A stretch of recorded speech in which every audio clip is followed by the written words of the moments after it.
دغه سړک چې 80 کیلومتره اوږدوالی او 4 متره سور لري د 6 میلیونه امریکایي ډالرو په لګښت جوړیږي چې لګښت یې د افغانستان د اسلامي امارت لخوا ورکول کیږي. توسط فرزندان متحد و عملگرای امارت اسلامی افغانستان با وجود قطع کمک‌های بیرونی طی اندک زمانی در کشور صورت گرفته است که در سالهای سال مردم شاهد چنین اقدامات روحیه بخش در ساحه استقلال و آزادی نبوده است. 60 کیلومتر سرک است آکوبرو کشندی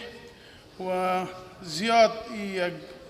وقت میگیرم، تقریبا 3 سال پروژه وقت میگیره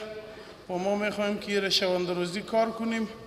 و 6 ماه به معاون صاحب قول دادیم که این سرک ما به رفت آمد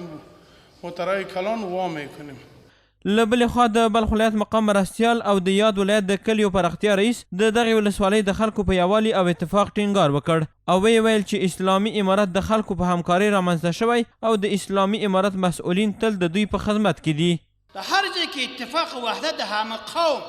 و همه اهالی و محله و همه قریه و قصبه و همه ولسوالی در سر یک چیز که اتفاق داشته باشه، واقعا همگیش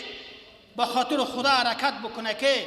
امی سرزمین ما آباد شود، سرک ما آباد شود، آب کانال ما آباد شود، شبکه نلدانی ما آباد شود و دکان بازار ما آباد شود و به یکی از حرکت بکنه به همین پروژه پیش رفته. هر قوم که باشه در افغانستان زندگی میکنه، از این خاک است، از این افغانستان است. یکی کلش یک به دیگه اتفاق بکنه، انشالله اما کل دنیا که یک طرف شوم انشالله مشکل ایجاد کردن میتونه. کشندي ولسوالۍ د بلخ ولایت یوه له هغو ولسوالیو څخه ده چې په تیرو کلونو کې ورته ډیره پاملرنه نه ده شوې او د اسلامي امارت په بریا سره په دغې ولسوالۍ کې د دغه سړک د کار په ګډون ګڼې پرمختیایي پروژې پلي شوې دي.